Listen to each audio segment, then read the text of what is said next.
किती पैसे तिथे बसलेले लोकांकडे? 100 कोटी. तसंच ना, अंगावर माती ओढू नका. मला खाती के बालन ना हाती के गाल लगेच कळते. खाती के गालन ना हाती के बाल. रोज शॅम्पू लावणारणीचे केस काळे भोरच असतील ना, आणि गावरान तुपात चपात्या खाणारणीची गाल थोडीच बसलेली असतील. मला पाहिलं कळतंय ना. चला असू द्या. 500 कोटी, 1000 कोटी. इंद्रा इतकं श्रीमंत असेल का कोणी? इंद्रा इतकं नाही. एक जण म्हणला इंद्राचं ऐश्वर्य 9 लाखाची टीव्ही माहित. म्हणलं तू ह्या टीव्हीवर मेलेल्या बाया दिसत्यात. जीत रंभाईच्या नाचणी हो उर्वंशी तिलोत्तमा मेनका या इंद्राच्या दरबारात नाचत होत्या. हे जरा जुरा रंगाचं पाणी पिणारी माणसं कोणाला देते त्याला आम्ही काहीच समजित नाही. जास्त बाया मागं घेऊ नको, फाटत असतात. इतक्याच जमत्या नाही. इतरो घेतल्यावर फाटन का नाही. हे थोडस साधं पाणी पेलेली माणसं इतकी रगील. इंद्राची तर 5 प्रकारचं अमृत होतं. जयंत नावाचा पुत्र, जयंती नावाची कन्या, शची नावाची पत्नी. काय प्रभावशाली इंद्र असेल. पण त्या इंद्राच्या बायकोचं मेकअप घामानं आपण मग त्यात पायात आलं. नारदासारखे संन्यासी भेटले. दुसरा संन्यासी पण नारद सांगतो चला बाई तुला काही दिवसाला कामाला मृत्यू लोकात जावं लागतंय. मी इंद्राची बायको. माहिती ना मला, माहिती. ते म्हणले मला माहिती तू इंद्राची बायको आहे. आणि इंद्र किती मंत्रीपद होतं आपल्याकडे. मंत्र्याला 1 दिवा. रामेश्वर भाऊ 222 मंत्रीपद ज्याच्याकडे तो एकटा इंद्र. हे सगळे मंत्री मरक्याचे राजे. गिरगावकर मरणारच आहे ना. आमच्या भागातला आमदार कोणाचा राजा? मरक्या गिरगावकराचा.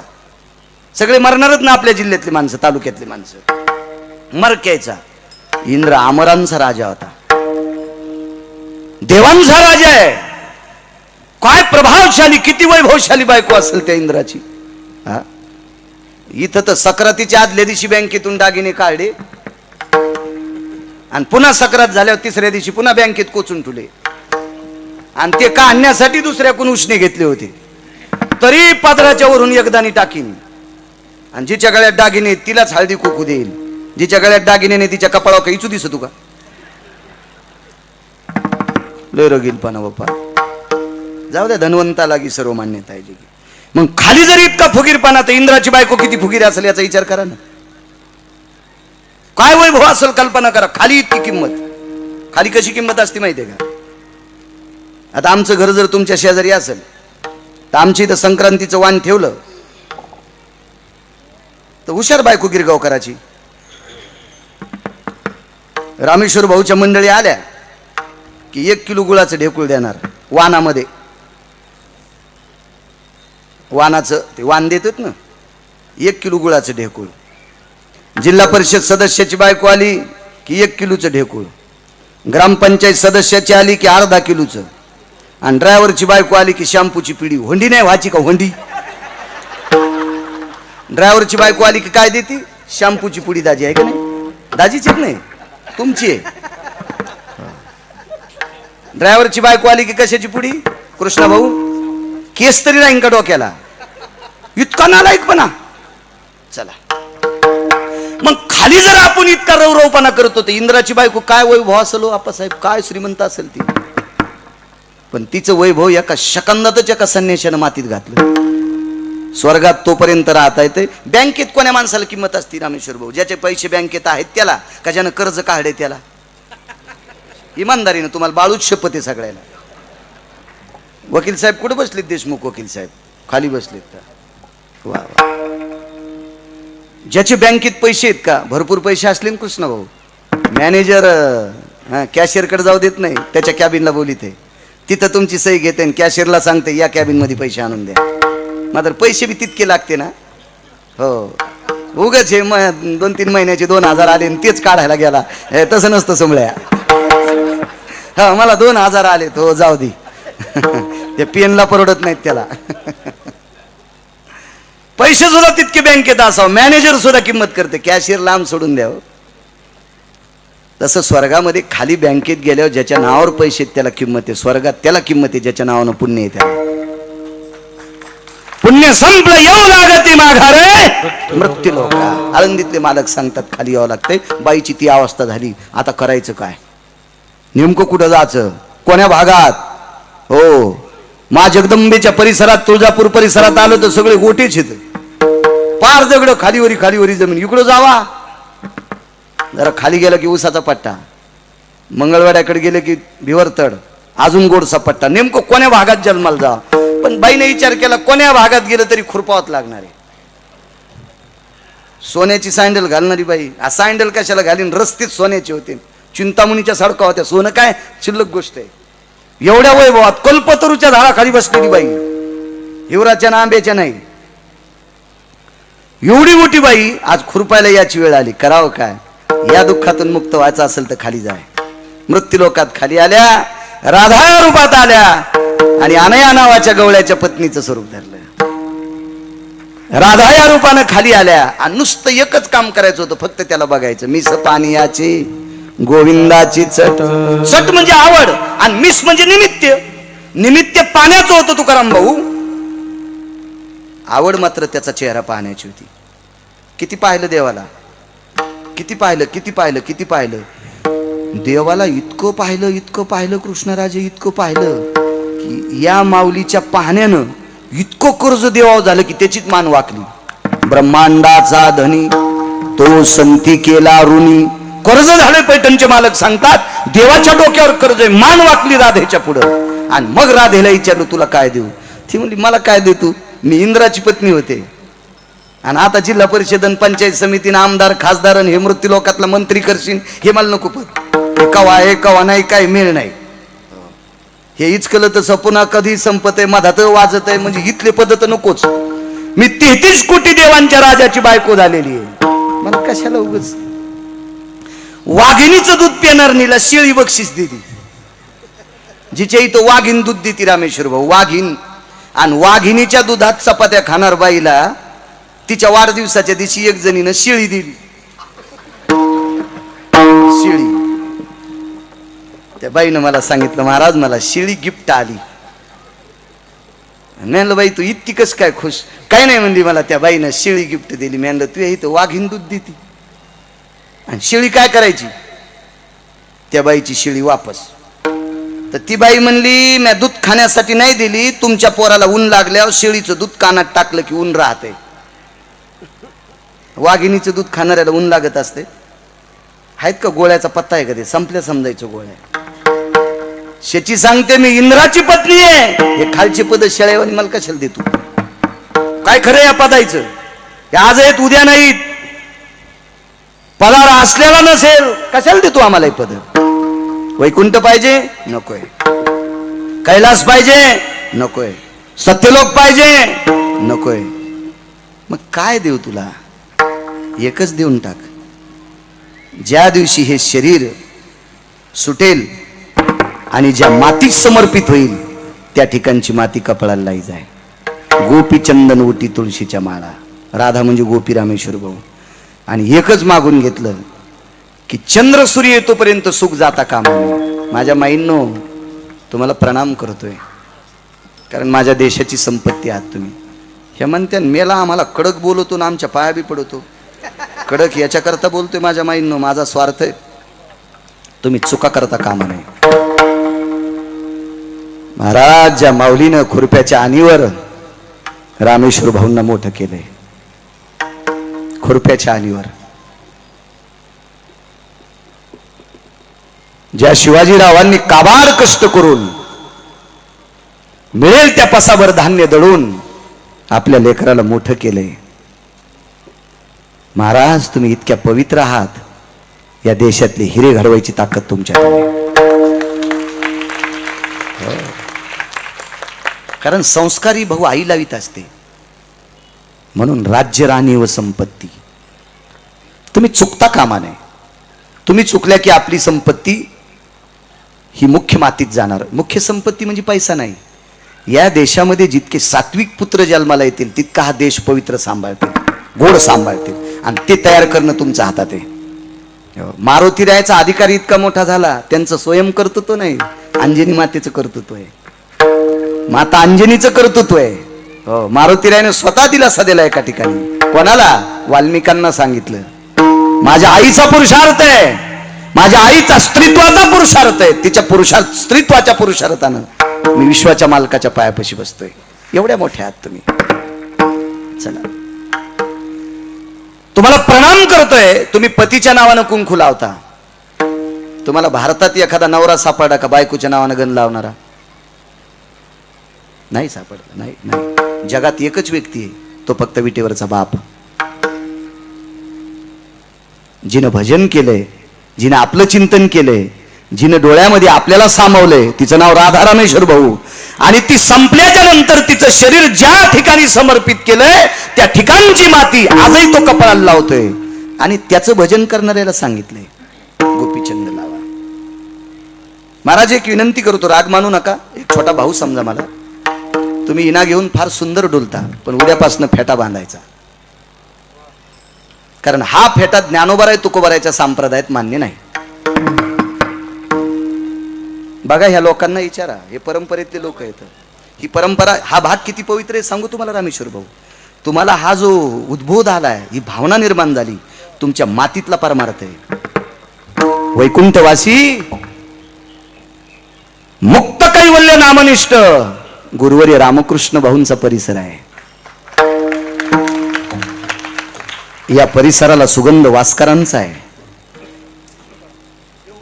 देहूकरांचा सुगंध आहे. सगळ्या परंपरा इथं, देहूकर परंपरा, वास्कर परंपरा, भाऊंची परंपरा. कोणाला म्हणायचं? रामकृष्ण भाऊ. आईनं नाव ठेवलं असेल रामेश्वर भाऊ रामकृष्ण त्यांचं भाऊंचं, पण रामकृष्ण भाऊंचं पार्थिव ज्या वेळेला अग्नीमध्ये समर्पित केलं तर अस्थि संचयाला आलेल्या सगळ्या माणसांना भाऊंच्या कवटीवर रामकृष्ण हरी नाव दिसतंय. इतक्या पवित्र परिसरातले आपण आहात, इतक्या पवित्र परंपरेतले आपण आहात. म्हणून इना घेत असताना फेटा तो असू द्या, मला माफ करा. मी कधी कधी हे बोलायला शिकलो आता, कारण मा हाऊत भरलाय.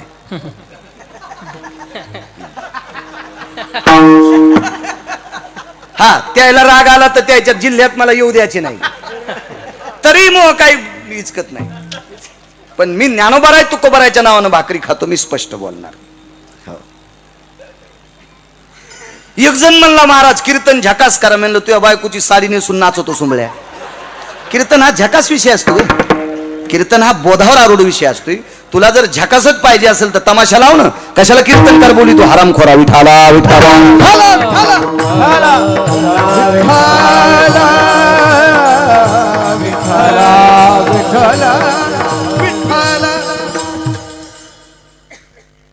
कारण हा संप्रदाय जिवंत ठेवला आळंदीतल्या मालकांनी, नामदेवरायांनी, तुकोबारायांनी, नाथबाबांनी. तुमच्या पुढे उभं राहून जे चांगल्या क्वालिटीचं, चांगल्या प्रतीचं, चांगल्या दर्जाचं धोतर नेसतोय ना, ती या संतांची कृपा आहे. नामदेवरायला नव्हतं नेसायला, सुंबाचा करदोडा रक्त्याची लंगोटी, नामा बाळवंटी कीर्तन करी. काय परिस्थिती असेल. नशिबवान आहात आपण सगळे, काळगोड आला. माझ्या माईंनो, जगात एक बी पुरुष नाही जिने आपल्यावर प्रेम केले तिच्या नावानं गंध लावणारा. महाराजजी एक सुद्धा नाही, एक सुद्धा नाही. औषधाला नाही महाराजजी. जिने आपल्यावर प्रेम केले तिच्यासाठी गंध लावणारा औषधाला पुरुष नाही. पण आपल्या सगळ्या पुरुषांना जन्म द्यायचं कोणाच्या हातात आहे? तो विटेवरचा बाप आहे. आणि तो मालक जिनं त्याचं भजन केलंय, जिनं त्याच्यावर प्रेम केलंय, आज तिच्या अंगाची माती तो कपाळाला लावतोय. इंद्र फक्त अमरपुरीचा राजा तुकाराम भाऊ, अमरपुरीचा राजा. पण सगळे राजे कोण्या दिवशी मारायचे? हे ज्याच्या हातात येतो पंढरीतला राजा. आणि पंढरीतला राजा राधेच्या नावानं गंध लावतो. आता राधे इतकी श्रीमंत जगात कोणी असेल का? कोणीच नाही, कोणीच नाही. बऱ्याच श्रीमंत बायका राधेला भेटल्या. माझ्याकडे एवढं वैभव, माझ्याकडे तेवढं वैभव, माझ्याकडे तेवढं वैभव. राधेनं सांगितलं, जगाच्या बापानं तर माझ्या अंगाची माती कपाळाला लावलीच, पण भारत देशात नव्हे, भारत देशाच्या बाहेर गेलेला वारकरी सुद्धा माझ्याच अंगाची माती कपाळाला लावतो. गोपीचंदन उटी तुळशीच्या माळा. भारत देशाच्या बाहेर पक्वाद किती मोठा आहे. कृष्णा भाऊंना तर माहीतच आहे. हा पक्वाद धोत्रात बांधून गुरुवर्य बापू अमेरिकेला गेले. शंकर बापू आपेगावकर अमेरिकेला हाच पक्वाद धोत्रात बांधून विमानतळावर घ्यायला हजारो माणसं बापूंसाठी थांबलेले. इतका मोठा पक्वाद आहे, इतका मोठा पक्वाद. राधेनं सगळ्या बायकांना सांगितलं तुम्ही आमच्या राजाची पत्नी असाल, तुम्ही मोठ्या असाल, त्याबद्दल काही दुमत नाही, पण जगात त्या राजासारखा राजाच कोणी नाही. पंढरीच्या राजासारखा राजा असेल का कोणी? देखवी ऐकवी हे एक नारायण. हे तुम्हाला आणि मला किती दिवस इथं ठेवायचं, कोण्या दिवशी मळ्यात फुकायचं, ज्याच्या हातात येतो पंढरीतला राजा. आणि तो राजा माझ्या अंगाची माती कपाळाला लावतोय. आता राधे इतकी श्रीमंत कोणी आहे का? राधे इतकी सुखी कोणी आहे का? पण राधेला त्यांनी विचारलं श्रुतीनं, तुला एवढं सुख कशानं प्राप्त झालं? पाहता श्रीमुख गोविंदाचे, पाहता श्रीमुख गोविंदाचे, दुःखाची निवृत्ती सुखाचे ते सुख, दुःखाची निवृत्ती सुखाचे ते सुख, पाहता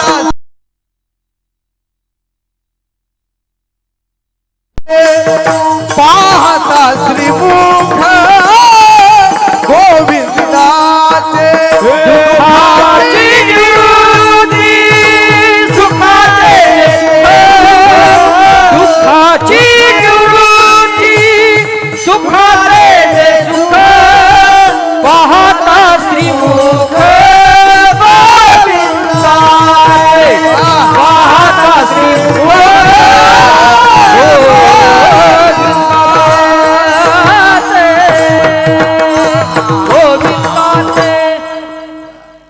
बाईला मुलगा झाला. मला वेळ सांगा बरं, संपली की लगेच. हो, एका बाईला मुलगा झाला रामेश्वर भाऊ. त्या मुला इतका गोड मुलगा तुमच्या परिसरात कोणालाच झाला नाही. ती माऊली राहत होती मंगळवेड्याला, तुमचाच भाग आहे ना. तितका गोड मुलगा भाऊ तुकाराम भाऊ कोणालाच नाही झाला. त्या मुलाचं नाव होतं कर्ममेळा. परिस्थिती इतकी बिकट महाराजजी, 28व्या दिवशी माईचं दूध संपलं. कोणाला प्यायचं त्यानं? 28व्या दिवशी जन्म झाल्यावर 28व्या दिवशी दूध संपलं माईचं. कोणाला प्यायचं आता? एक दिवस कसा तरी गेला, त्याच्या अंगावरची त्वचा रुक्ष झाली, मुठी वळू लागलेला आहे, हातपाय आखडत होते. सुंदरशा गुटगुटीत चेहऱ्यावरची गाल काळपट पडत होती, पांढऱ्या वलय झुरळ्या निघत होत्या. आई त्याला बघून अशी बिलकुल धरत होती. बाळा काय करू रे, माझ्या वक्षस्थळात दूध नाही बाळा, मी काय करू तुझ्यासाठी? तेवढ्या अवकाशात बाबा आले. 28व्या दिवशी 28 दिवस झालेला बालक चिमुकला आईच्या मांडीवरनं सूक्ष्म चिमुकल्या डोळ्याने बाप पाहत होता. बापाच्या कमरेला अर्ध धोतर होतं, अर्ध डोक्याला बांधलेलं होतं. त्या बापाचं नाव आहे श्रीमंत श्री चोखोबराय. धोतर घेतलं की 2 तुकडे करायचे, अर्ध कमरेला गुंडाळायचं आणि अर्ध फेटा म्हणून बांधायचं. परिस्थिती बापाची, अंगात बनेल नाही, काही नाही. लोकांचं काम करता करता, सरपण पोडता पोडता, मेलेली जनावर ओढता ओढता, रस्ते झाडता झाडता शरीर काळं ठिक्कर झालं.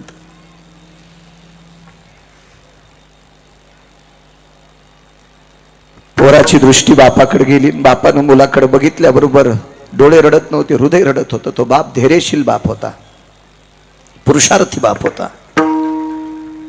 हृदय रडत होतं, हृदय.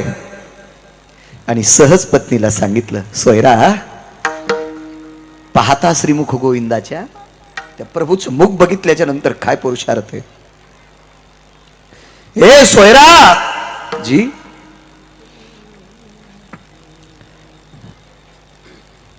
आपण जगाच्या बापाला मागितला नव्हता,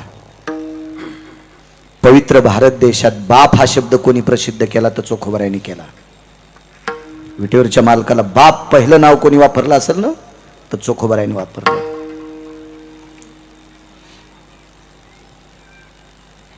आपण त्याला उद्बत्ती लावली नाही, त्याला नारळ फोडलं नाही, त्याच्या पायावर डोकं ठेवलं नाही, भेटलाच नव्हता पाया पडायला, जाऊ दिलं नव्हतं तुम्ही आम्ही मला, तरी पण त्यानं आपल्याला या संसारूपी वेलीला एक फुल लावलेलं आहे. सोयरा मला असं वाटतंय त्याला हे फुल जर गळून टाकायचं असेल, सुकून टाकायचं असेल, वाळून टाकायचं असेल तर त्यानं आपल्याला हे फुल दिलंच कशाला.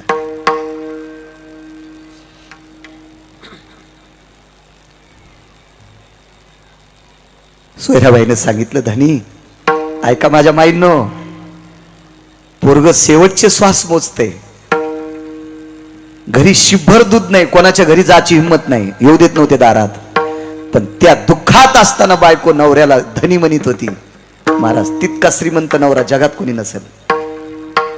लेकरू मरायला टेकलंय, पोटचा गोळा मरायला टेकलाय, तरी ती बायको, ती माय, त्या पोराची माय आपल्या पतीला धनी म्हणते. धनी काय शब्द असतील महाराज, धनी बघा ना, काहीतरी प्रयत्न करा ना धनी,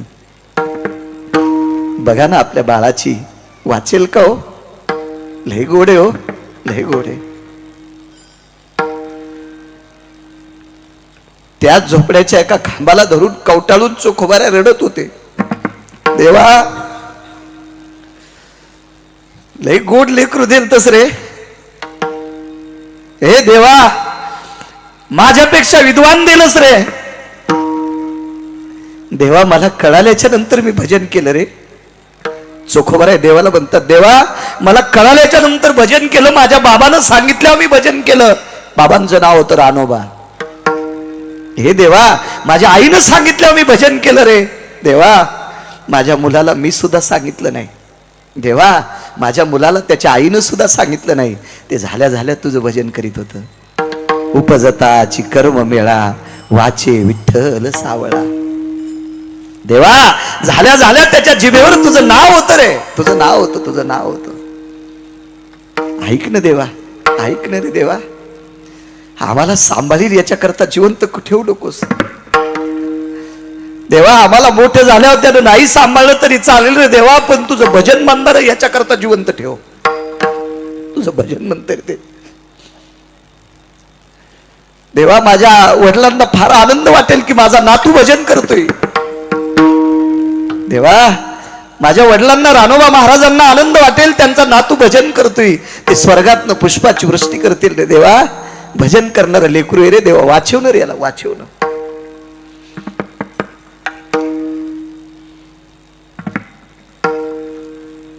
नवऱ्याच्या डोळ्यातलं पाणी आणि तो आकांत पाहिल्याच्या नंतर सोयराबाईनं सांगितलं, धनी असू द्या,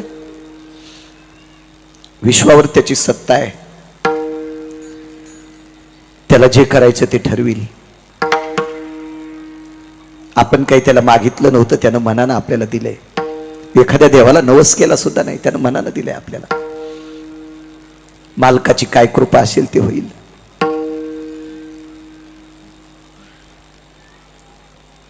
बाळांत होत, त्याच्यात गुंडाळलं, एक लाकूड होतं असं चौकोनी, त्याच्यावर तुळशीची मंजुळा आणि बुक्का ठेवलेला असायचा. त्या ठिकाणाला पांडुरंग म्हणून नमस्कार करायचे चोखोबाराय त्यांच्या वडिलांपासून. आणि त्या तुळशीच्या मंजुळा आणि बुक्क्याच्या वाटीपशी ते लेकरू ठेवून दिलं. चोखोबारायने सांगितलं, सोयरा खाली ठेवलंस? हो, पोट हालणं बंद झालंय, हृदय भरून आलं. नवऱ्याला सांगितलं, धडी पोट हालणं बंद झालंय, डोळे उघडीत नाही आता, ते श्वासोश्वास बंद झालाय त्याचा.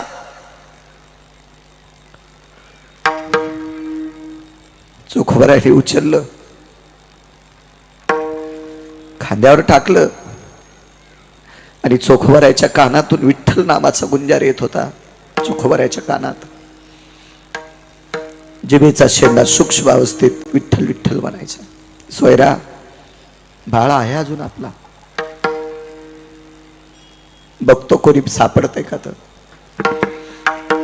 रस्त्याने एक व्यक्ती पंढरपूरला दर्शना करता चालली होती. पाहता श्रीमुख गोविंदाचे दर्शनाकरता चालली एक व्यक्ती. 25 ते 50 हाताच्या लांबून रामेश्वर भाऊ लोटांगण घातलं मातीत. जवळ जायची हिंमत नव्हती. काळ फार विचित्र होता. लोटांगण घातलं मातुड्यात. मायबाप, मालकाच्या दर्शनाकरता जाता तो मालक दिसतो कसा? मालकाच्या दर्शनाकरता जातो तो तुम्ही जाता तो मालक दिसतोय कसा? भारदस्त व्यक्ती होता. हातात काठी होती आणि त्या काठीनं काजळे भाऊ चित्र काढलं पांडुरंगाचं. करम भाऊ पांडुरंगाचं चित्र मातीवर काढलं. असा दिसतो. वातावरणाच्या प्रघातानं काळ ठिक्कर पडलेलं अंग, वेळेला चांगल्या दर्जाचं जेवायला नसल्यामुळं पाठीत गेलेलं पोट, हाडाचा फासुळ्याचा पिंजरा एखाद्या पोपटाला करावा असा तो फासुळ्याचा पिंजरा चोखोबरायचा वर्ण दिसत होता. एक काडी घेतली आणि त्या काडीने मातीत काढलेली पांडुरंगाचं चित्र स्वतःच्या दंडावर काढलं. दंडावर आणि घरी गेले. सांगितलं, सोयरा बाळ आपला जगतोय ग, पण एक पर्याय पाहिजे, एक उपाय, एक तू जर केलंस तर बाळ जगू शकतो. त्यानं फक्त 1 सेकंदा करता डोळे उघडावा. फक्त 1 सेकंदा करता. दुधाचा प्रयत्न चोखोबरायांनी खूप केला. गाथ्याच्या पुराव्यानुसार चोखोबरायांनी गाय सुद्धा बहिणीचीतून आणली. बुलढाणा जिल्ह्यातून मेहुणा राजाहून गाय आणली. मेहुणा राजा निर्मळा नावाची बहीण होती चोखोबरायची. मी नाही सांगत. संसाराचे भय धरोनी मानसी, चोखा मेहुन पुरेसे जाता झाला. या फाटक्या संसाराचं भय भाऊ, चोखा मेहुन पुरेसे जाता झाला. मेहुणपुरीला गेले. तिथं गेल्या बहीण भेटली. बहिणीने बसायला टाकलं. काय बहीण होती तुकाराम भाऊ चोखोबरायची. मला असं वाटतंय तितकी गोड बहीण तुमच्या परिसरात कोणालाच भेटली नसेल. कोणाला नाही, महाराष्ट्रात नाही. रामेश्वर भाऊ तुम्ही बहिणीची इथे गेलेत तर बहीण पहिली विचारील, बाबा खुशाल आहेत का, आई खुशाल आहेत का. एकच म्हणीन, दादा तुझे लेकरं खुशाल आहेत का. भाऊजाईला खुशाल विचारणारी जगात बहीण नाही, ती फक्त चोखोबरायचीच होती. मी नाही सांगत. बैसोनी एकांत पुसे गुजमात. भावाला आसन टाकलं बसायला. भावाच्या पुढे बसली. बैसोनी एकांत पुसे गुजमात. काय विचारलं? वैनी शमवंत आहेत की, वैनी शमवंत आहेत की, वैनी शमवंत आहेत की. शमवंत म्हणजे खुशाल. दादा वहिनी खुशाल आहेत का. काय बहीण भेटली असेल हो. हृदयाचा बाण फुटला. ताई सगळी खुशाल आहेत, पण तुला भाचा झालाय, त्याला दुधाची कमतरता आहे. गाय बी पाठवून दिली. नाही काढ दूध, नाही काढ, नाही काढ दूध, नाही काढ. महाराज ते चोखोबराय होते. ते चोखोबराय होते. आमच्याकडे एक गाय जणलेली आहे. कोणी दूध काढते दोघं तिघं. त्यांना एकच सांगितलंय, 2 सडाचं दूध काढायचं आणि 2 सडाला हातच लावू नका. तुम्हाला पाप लागन म्हणलं दुसऱ्या सडाची एक धार बी जरी काढी तर पाप लागन, पाप लागन. त्या वासराला चिमटा घेतल्यावर रक्त निघन. इतकं गोड आहे. एक जण म्हणला, महाराज इतकं दूध याला कस काय. मी ज्याच्यासाठी सगळे पाकिट नेऊन फालो. कळालं ना तुम्हाला. ते एक वासरू आहे 2 पायाचं. मला ज्याच्यासाठी सगळ्या महाराष्ट्रातले पाकिट मी त्याला नेऊन द्यालो, ते फार काही झालं तर म्हातारपणी मला सांभाळीन, पण आशीर्वाद द्यायची ताकद त्याच्यात नाही बापाला. हे 4 पायाचं वासरू मला आशीर्वाद देईल. कारण या देशात सर्वात देवता जर कोण्या शरीराचा असतील तर त्या गायीच्या शरीरात आहेत. हो. चांगल्या महात्म्याच्या मुखारविंदातून कथा ऐकली तुम्ही, ज्यानं दीनदुबळ्याची सेवा केली, जीर्ण मंदिरं बांधले, काही नवीन मंदिरं बांधले, जीर्ण म्हणजे पडकी तुडकी मंदिरं बांधली, आणि गोमातेची सेवा करणारे गुरुवर्य सद्गुरू संजयजी बाबा पाचपोर बाबांची कथा ऐकली. चांगल्याच्या मुखारविंदातून कथा ऐकली तुम्ही. पुण्यवान आहात तुम्ही, पुण्यवान. गायीची महती त्यांना विचारा. चोकोबाराने नाही दूध काढलं, नाही दूध काढलं. पत्नीला सांगितलं प्रिय फक्त त्यानं डोळे उघडावा. 1 सेकंदभर जर डोळे उघडेत, आपल्या कडव्याचा पुरावा आहे, पाहता श्रीमुख गोविंदाचे. तिनं सांगितलं 1 तास झाले आता डोळे उघडीत नाही. करणं ग प्रयत्न, करणं करणं करणं. खाली टेकलेलं मांडीवर घेतलं,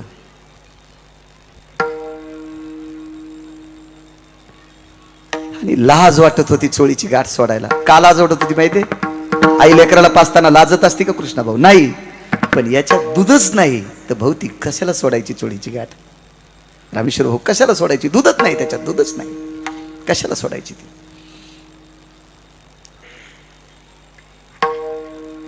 माय अस्तित्व फार मोठे आहे. आपल्याला 2 मिनिटात त्यांनी जुनी परिस्थिती सांगितली होती. त्यांच्या वडिलांची आणि आईची जुनी परिस्थिती सांगितली होती.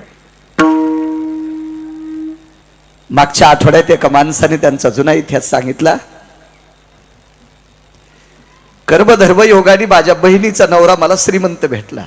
त्यानं सांगितलं आमचे दाजी श्रीमंत होते, म्हणजे त्यांच्यापेक्षा थोडे बरे श्रीमंत. आणि सासरवाडीला आल्याच्या नंतर चपात्या करायच्या, पण घरी गव्हाचं पीठ नव्हतं. गहू होते पण गव्हाचं पीठ नव्हतं, पीठ नव्हतं गव्हाचं. आणि गहू होते रविवार राशनचे, लाल जरद गहू होते.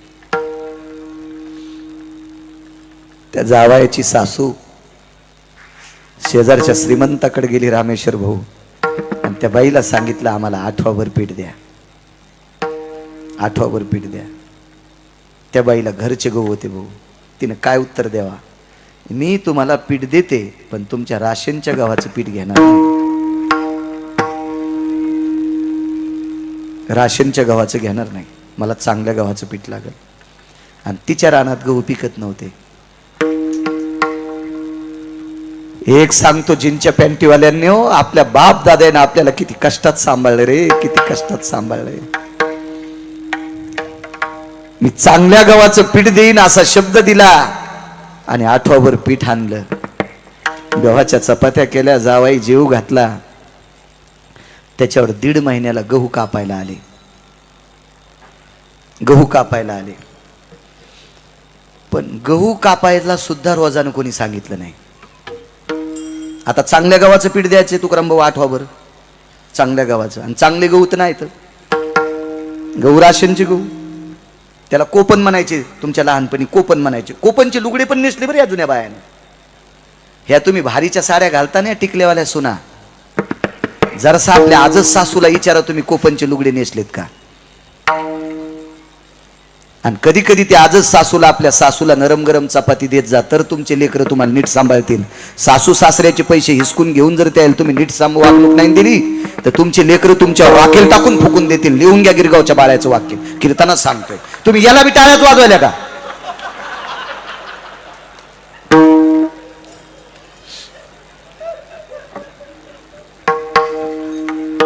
काही गरज नाही कीर्तन ऐकायची. तुम्ही घरच्या लोकांचा आदर करा. लाखो कीर्तन ऐकल्याचं पुण्य तुम्हाला प्राप्त होईल. 1.5 महिन्याला गहू कापायला आले रामेश्वर भाऊ. गहू कापायला कोणी बोललं नाही. 8वाभर गव्हाचं, चांगल्या गव्हाचं पीठ द्यायचंय. ज्या बाईकून 8वाभर पीठ आणलं होतं तिलाच विचारलं तुमच्या रानात सर्व पाहायला जाऊ का? सर्व कळतून तुम्हाला इकडं? होय आप्पासाहेब, सर्व कळतो ना. गहू कापून नेल्याच्या नंतर पडलेले वंबे याचायच्या. पांडुरंग महाराज कळतो ना, शेतकरी येते. महाराजजी सर्व पाहण्यासाठी ती बाई गेली. जरा असं सांगते टिकलेवाल्यांनो, जीनच्या पॅन्टीवाल्यांनो, सर्व फुकट पाहू देत नव्हते. सर्व याचायचा, वंब्या बडवायच्या, बडिलेल्या वंब्या उधळायच्या, गहू निखळ करायचे आणि वाटीनं अर्धे अर्धे वाटून घ्यायचे. 4 वाट्या गहू झाले असतील तर 2 वाट्या ज्याचं रान आहे त्याला, आणि 2 वाट्या जिने दिवसभरी असल्यात तिला.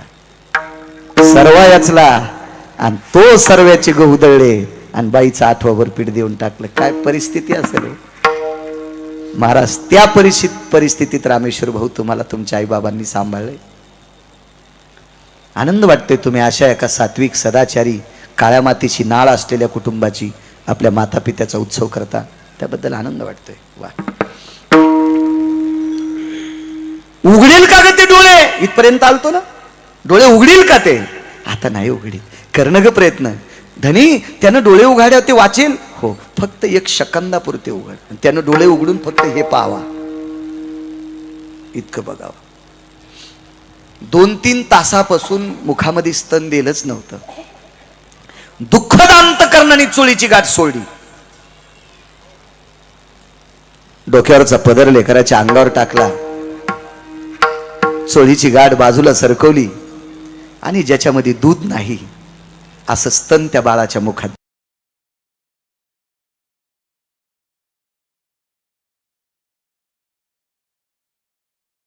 आणि त्यानं स्तन ओढायला सुरुवात केली, पण त्याच्यातून काहीच निघत नाही. शेवटचे डोळे याच्यात काय?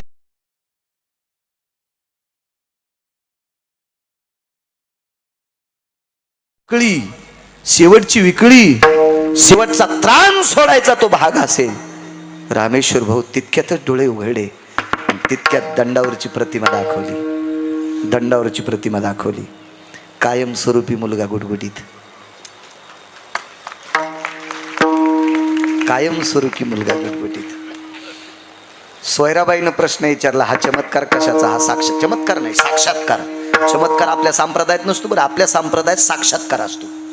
माऊली महावैष्णव ज्ञानोबाराने भिंत चालवणं साक्षात्कार आहे.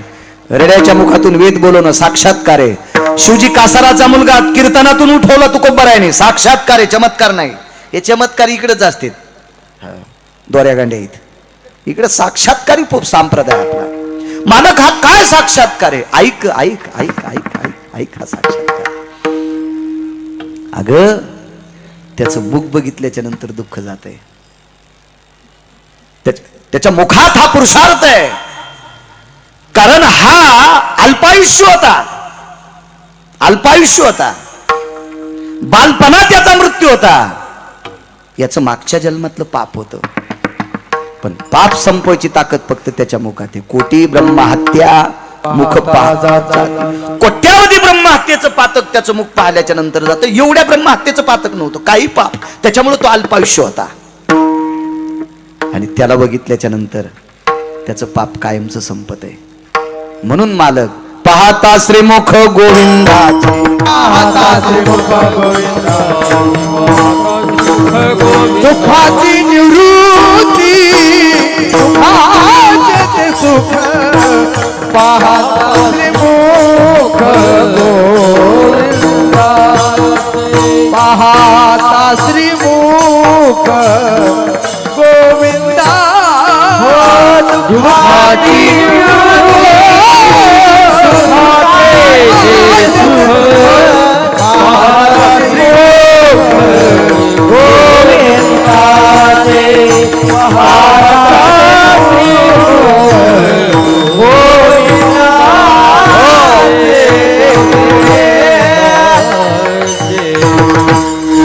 काय रूपात ताकद आहे. चांगल्यापणानं रूप पाहिल्यावर इतका फायदा. त्याला मारण्यासाठी एक बाई गेली, मारण्यासाठी हलाल नावाचं विष भरलं. ती पुतना होती. पुतना म्हणजे वासना. मागच्या कालामध्ये राजा बळीची कन्या होती. राजा बळीची कन्या. किती वाजलेत?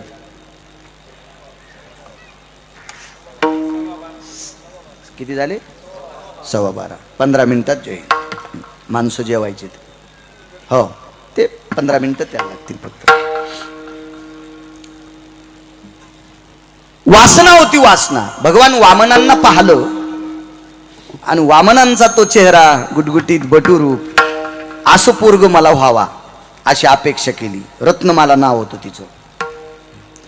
तर वामन हे भगवान विष्णू परमात्मा, त्यांनी सांगितलं तुझ्या पोटी जन्म घ्यावा एवढं तुझ्याकडे पुण्य नाही, पण तुझी इच्छाच आहे ना, मी स्तनपान करीन. जाऊ दे म्हणले, लहान होऊन तू एका दिवशी माझं स्तनपान कर, ती इच्छा. पण कालांतरानं हिच्या बापाला त्यानं पाताळात घातलं. जीव दिला पायात, बळीला पाताळात घातलं. आणि ती रत्नमाला, तिनं तिच्या अंतकरणात एक वासना होती, देव माझा मुलगा व्हावा, पण वासना बदल झाली, मी याला मारावा. यानं माझ्या बापाला पाताळात घातले. भगवान म्हणले तुझी तीही पूर्ण करीन. आणि हीच रत्नमाला पुढे पुतना म्हणून जन्माला आली. भगवंताला मारण्याच्या निमित्तानं पैजेचा विडा उचलला. बरीच लेकरं मारत होती. भगवंतानं बलराम दादाचा अंगठा दातानं दाबला. गोकुळातलं चरित्र आहे. दात नव्हत्या, चुकून शब्द गेला. हिरड्यानं, ओठानं दाबला, हिरड्यानं अंगठा दाबला, पायाचा. दोन्ही अवतारात पाय दाबला. 7व्या अवतारात मर्यादा पुरुषोत्तम रामचंद्रांनी लक्ष्मणजीचा पाय दाबला. आणि 8व्या अवतारात भगवान कृष्ण परमात्म्यांनी बलराम दादाचा अंगठा दाबला. तिथेही अंगठात दाबला आणि इथेही अंगठात दाबला. अंगठ्याचं जरा बऱ्याच वेळेस मोठं गोड वेगवेगळं स्तुत झालं.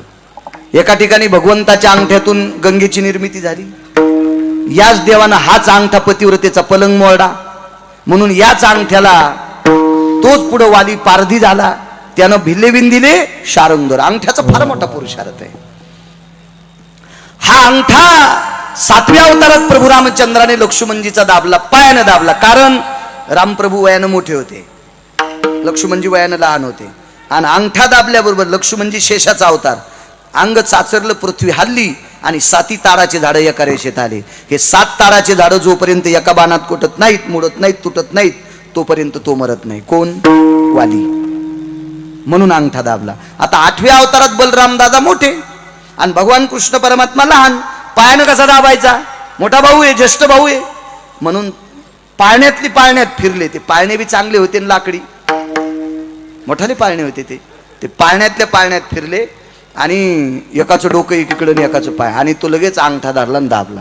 दाबल्याबरोबर पृथ्वी हल्ली, तितकंच गोकुळ हल्लं. यायच्या वाड्याचा नंबर लागला. हा, ते कोण असतो ते ग्रामसेवक, त्याचं दप्तर त्याच्याच हातात.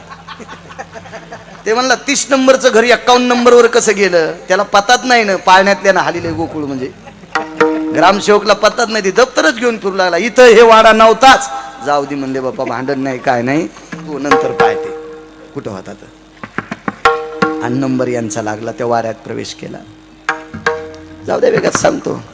भगवंताला पाजण्याच्या निमित्तानं, मारण्याच्या निमित्तानं स्तनपान देण्यासाठी गाईच्या गोठ्यात गेली. गाईचा गोठाही मोठा होता. 9 लाख गायी होत्या. आई तुझा मी एकुलता एक, गाई राखी तो 9 लाख. रामेश्वर भाऊ एक विनंती करेल, तुमचं सगळं बांधकाम झाल्याच्या नंतर एक चांगली गाय, चांगली म्हणजे सदृढ गाय दारापुढं ठेवा.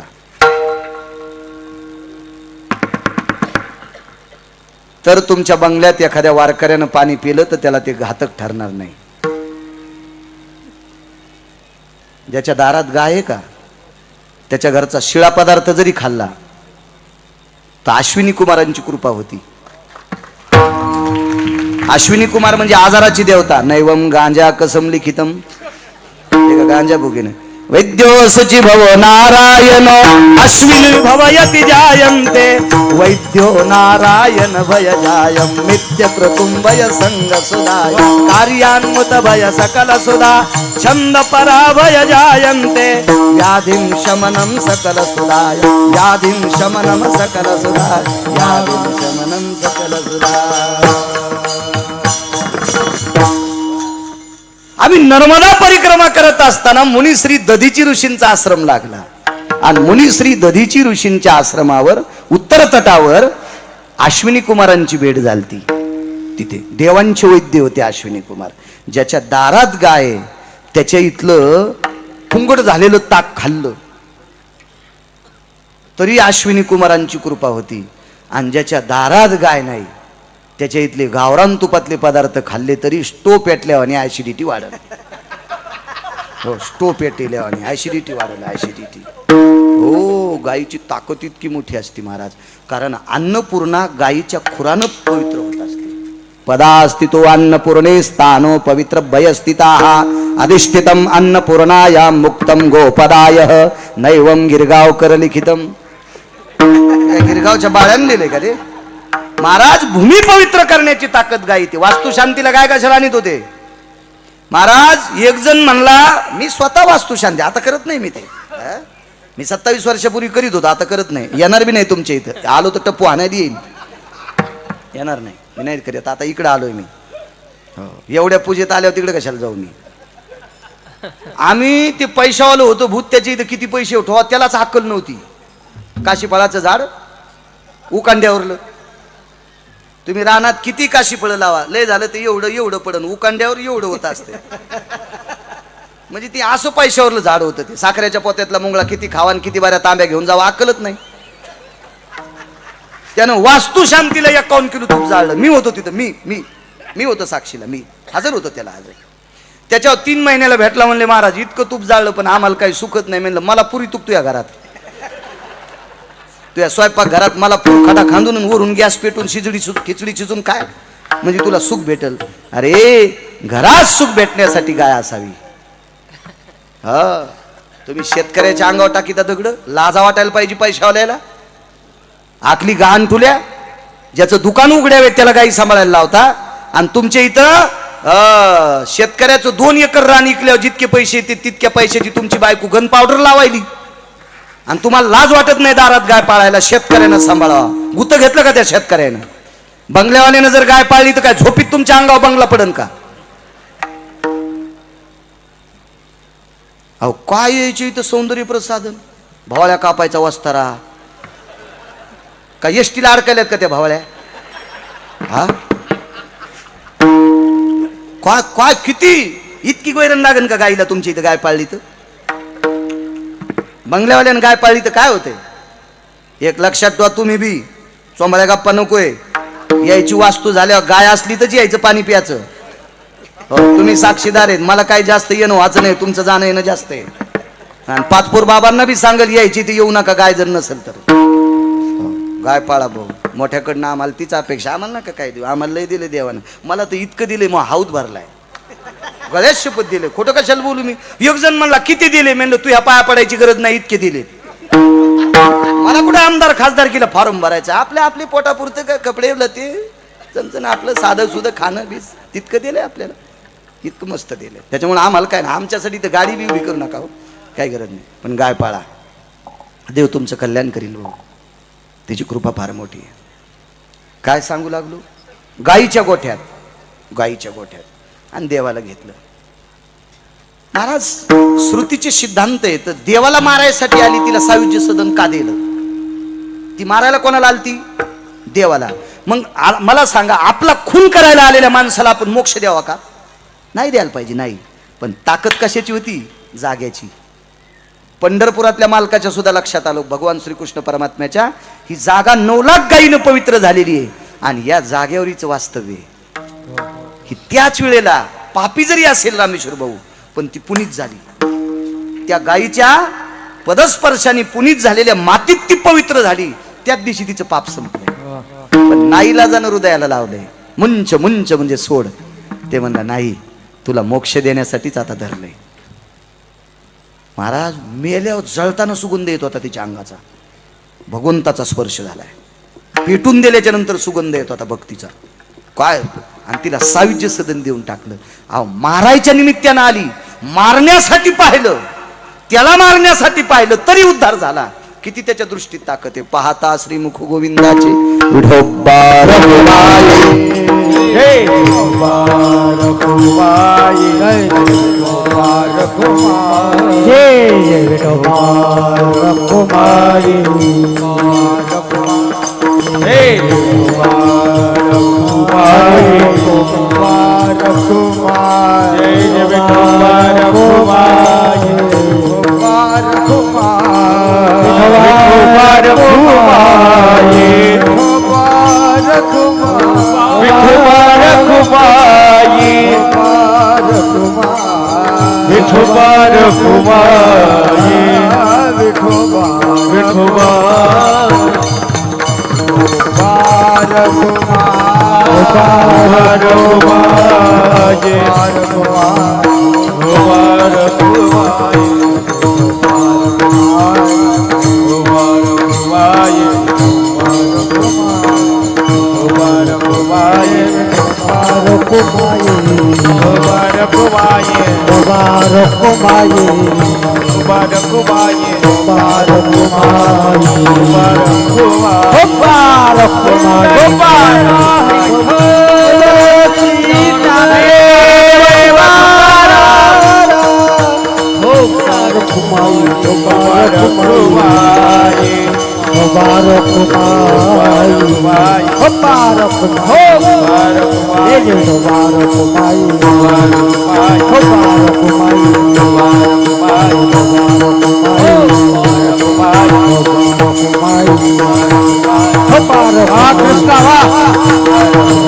पाहता श्रीमुख गोविंदाचे त्या मालकाचं मुख बघितल्याच्या नंतर दुःख जातं. नाना प्रकारची पुरावे श्रीमद भागवतातील द्वापार युगातील दशमस्कंदातील फारशी पुरावे तुम्हाला देता येतील. वेळ आटपत आला. जगदानंद कंद जगतपती द्वारकाधीश श्रीकृष्ण परमात्मा गोविंद द्वापार युगामध्ये गोकुळात अवतीर्ण झाला. तिथे चोरी केली.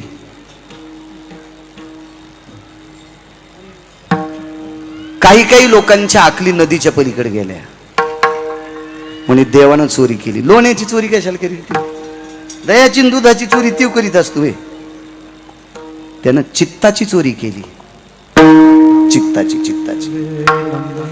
एक सोपी व्याख्या आहे. ज्याच्या इथं 9 लाख गायी आहेत ते दुसऱ्याचं तूप कशाला खाईल? त्याच्याच घरी 9 लाख गायी आहेत ना. काही गरजच नाही ना त्याला. काहीच गरज नाही. याच्या पलीकडे सांगू का? आपल्या गायीला जर काही खोड झाली, लाथ आणणे, पान्हा चोरणे, तर श्रीमद भागवतामध्ये वैकुंठवासी रामचंद्रजी डोंगरोजी महाराज म्हणायचे, बुधवारी सकाळी रई लावून एक कवडीभर लोणी, त्याच्यावर खडी साखरेचा खडा आणि तुळशीचं पान ठेवून गोपाल कृष्णाला ठेवलं की आपल्या गोठ्यातल्या गायीचा दोष संपतो. म्हणजे आपल्या गायीचा दुधात आलेली अडचण ही ज्या द्वारकेतल्या मालकामुळे संपत्ती, ते तुमच्या घरचं दूध कशाला चोरीन? तुमच्या इथलं दूध दहीन काय? त्याला फक्त चित्त चोरलंय. तो अंतकरणाचा भिकारी आहे. देव भावाचा त्याला भूक लागलेली आहे. तो भिक्षा मागतोय फक्त प्रेमाची. आणि त्या गवळी, त्या गोपी, ते गोपाळ अत्यंत 6 संपलेली माणसं होती. 6 काम, क्रोध, मद, मत्सर, लोभ, अहंकार ही सगळी विरून गेलेली अशी पवित्र अंतकरणी माणसं होती. म्हणून त्याचं हृदय इतकं गोड होतं, त्याला त्या हृदयात ही घ्यायची होती. त्यानं त्याची चोरी केली, चित्ताची, अंतकरणाची चोरी केली. ह्या नाना प्रकारच्या अशा खोड्या केल्या. यशोदेकडे गाढानं आलं. आता जाई राणा सवे घेऊन पावा गोंगडी घेऊन भगवान निघाले. गाढाने येऊ लागली. भगवंत कधी कधी देवानं अतिताईपणा सुद्धा काही काही ठिकाणी केला बरं का. कधी केला माहितीये का? ज्या बायका नवऱ्याला लोणी देत नव्हत्या त्याच्या घरचं मुद्दाम खाल्लं. ज्या नवऱ्याला देत नव्हत्या का त्याच्या घरचं खाल्लं.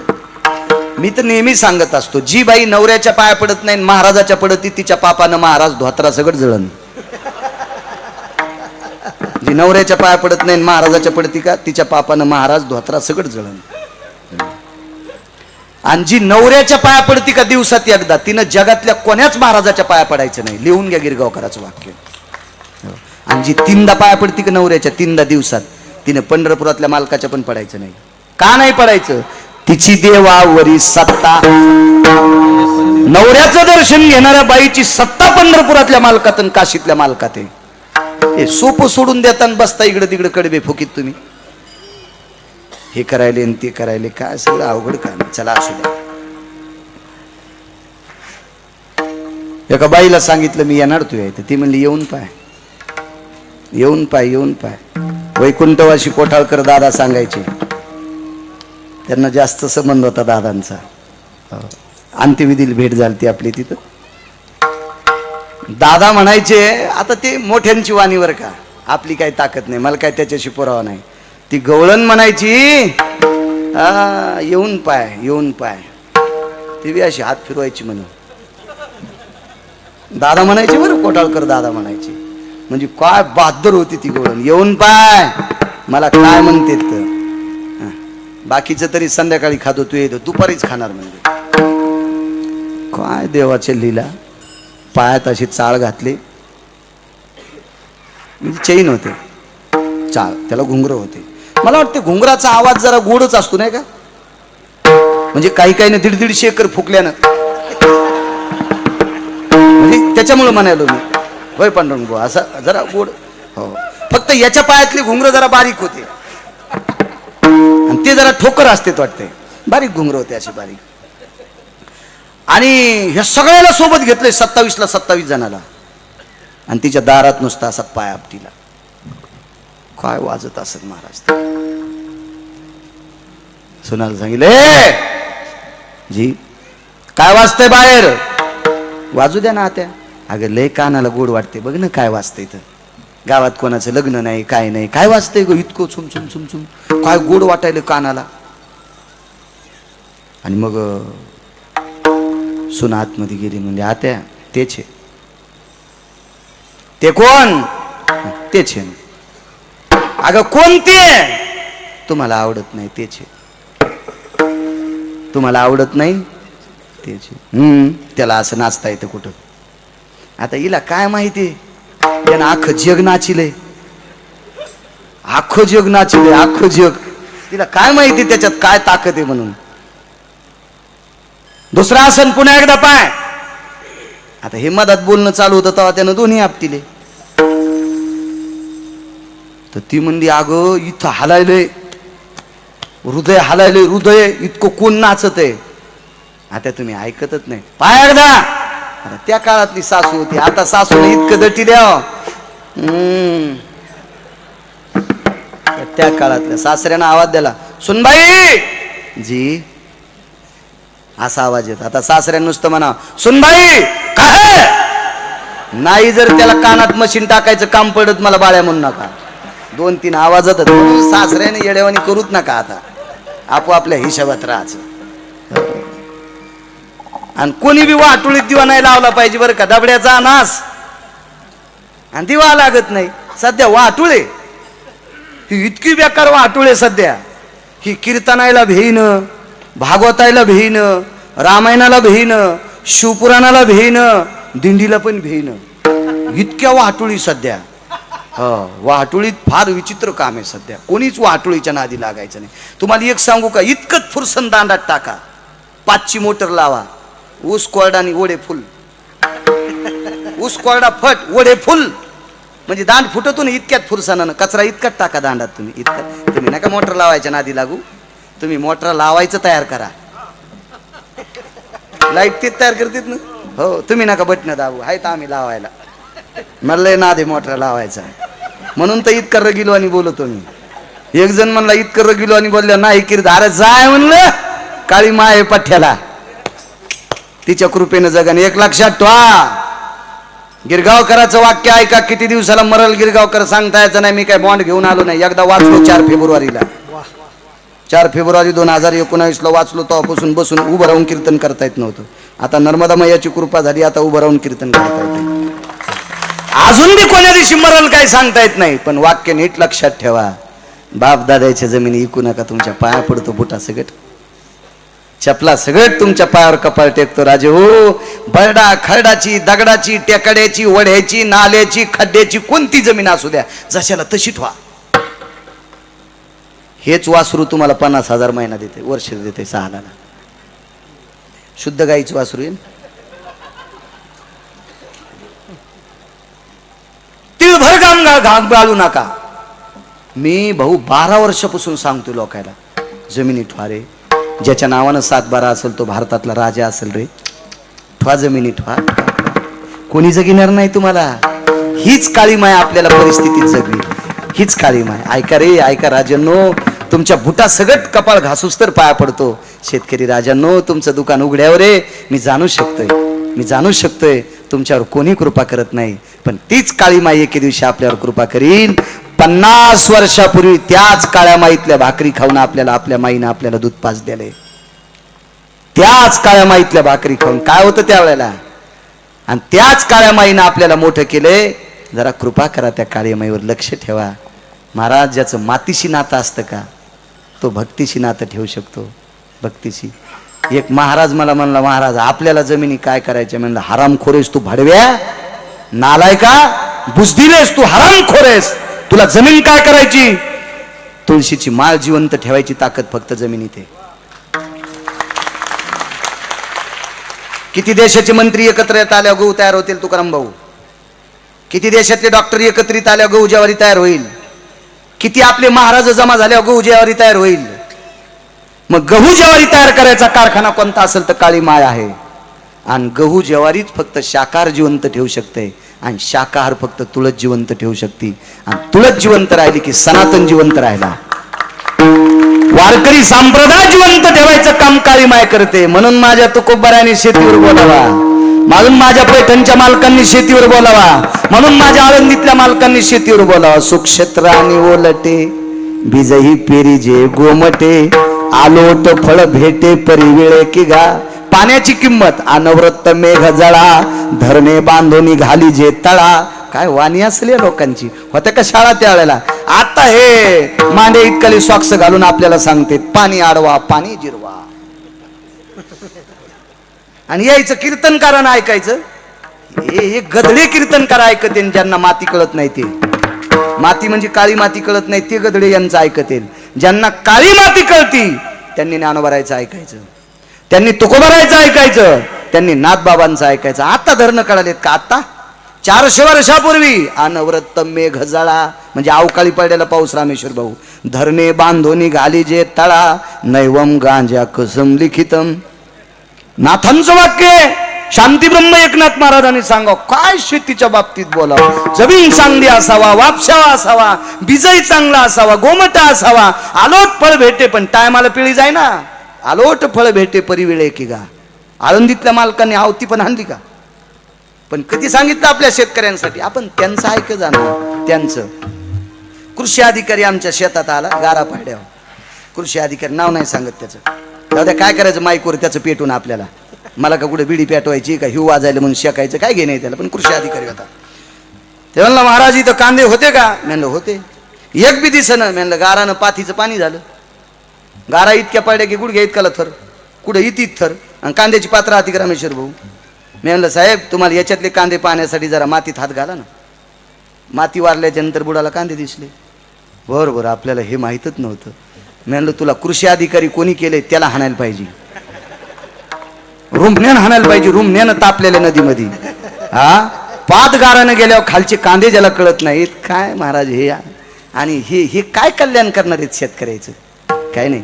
शेतकऱ्याचं कल्याण करण्यासाठी अधिकारी सुद्धा मातीचाच पाहिजे, काळ्या मातीचाच पाहिजे, काळ्या मातीचा. आणि एक लक्षात ठेवा, इथं कोणी राजकारणी बसलेला असेल, कोणी व्यापारी बसला असेल, तुम्ही एखाद्या वेळेस आमचं वाईट करा. तुम्हाला जर वेळ प्रसंग आला ना तर आमचे 10-5 बुडवायचा प्रयत्न करा. पण ज्याचं दुकान उघड्यावे त्या शेतकरी राजाची जर तुम्ही फजिती केली तर तुमचे लेकरं, तुमचे पित्र घालणार नाहीत. इतकं लक्षात ठेवा. विठाला विठाला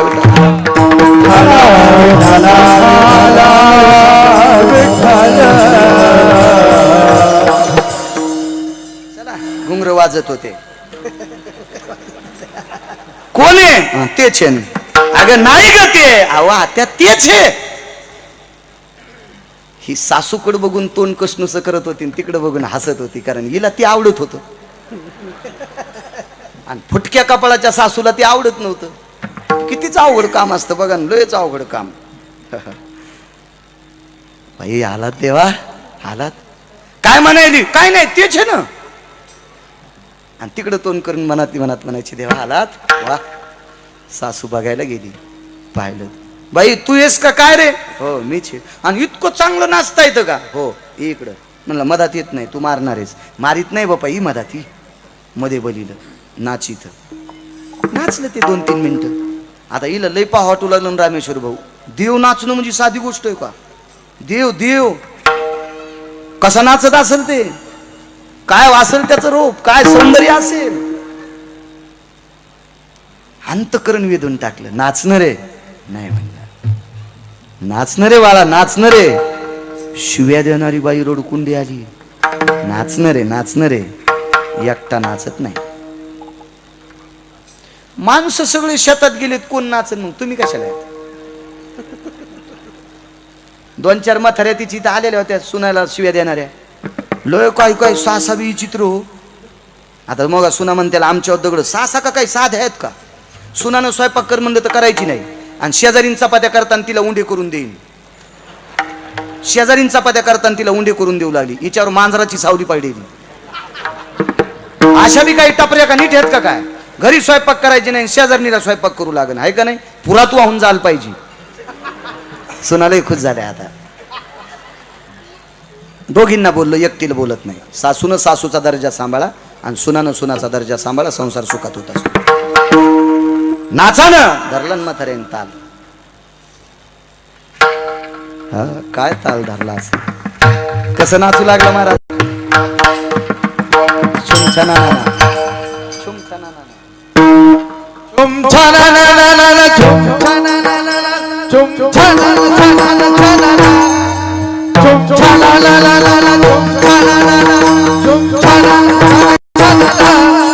कृष्णाचा पायी वाजती पैठण, कृष्णाचा बाळाच्या पायी वाजती पैठण. झुम छाला झुम छाला झुम छाला झुम छाला झुम छाला झुम कृष्णाच्या बाळाच्या पायी वाजती पैठण, कृष्णाच्या बाळाच्या पायी वाजती पैठण, पायी वाजती पैठण.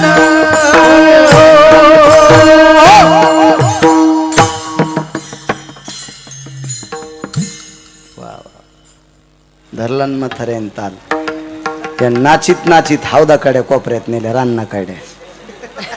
सगळ्या म्हाताऱ्याने तिकडं तोंड केलं आणि तितक्यात माग हात केला आणि म्हणला,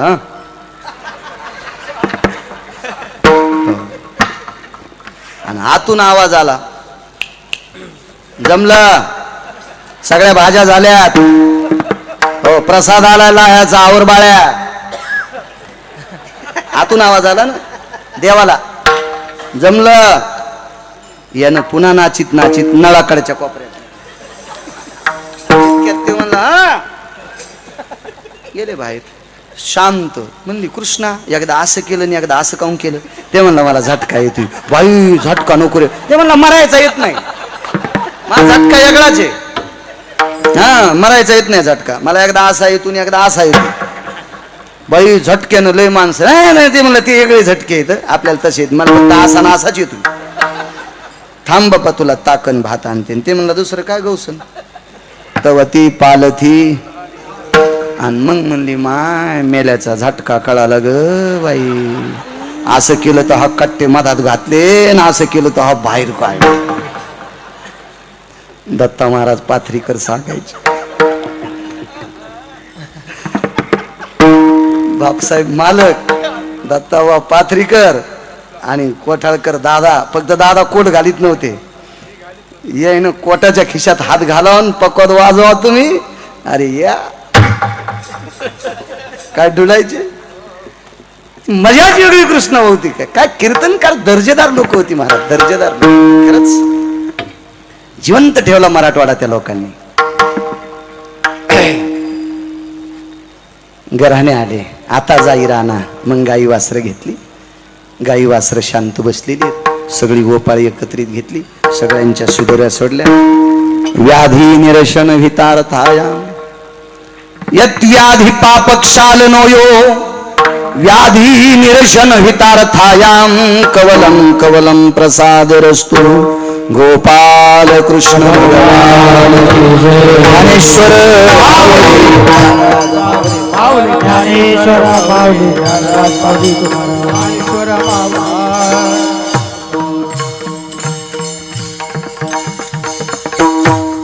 काल्याचा अभंग घेऊ. यांना खाली बसू. फक्त 10 मिनिटं रामेश्वर भाऊ आणि त्यांच्या धर्मपत्नी त्यांच्या आई बाबाचं 5च मिनिटात औक्षण करतील आणि 5 मिनिटाच्या नंतर मग आपण पंक्तीला बसायचंय. तोपर्यंत फक्त काल्याचा अभंग घेऊ. या विनेकरी शिंके लाविले दुरी होतो तिघाची अर तुम्ही वारे दोहीकडे मुख पसरोटी वाहतीच्या धारा घ्या रे दोहीच्या कापरा तुम्ही वारे दोहीकडे मुख पसरोटी हाती डोकाने गवणे तुम्ही वारे दोहीकडे मुख पसरो कंठे धरिला प्रकाशो काला वाटो एक एका वैष्णव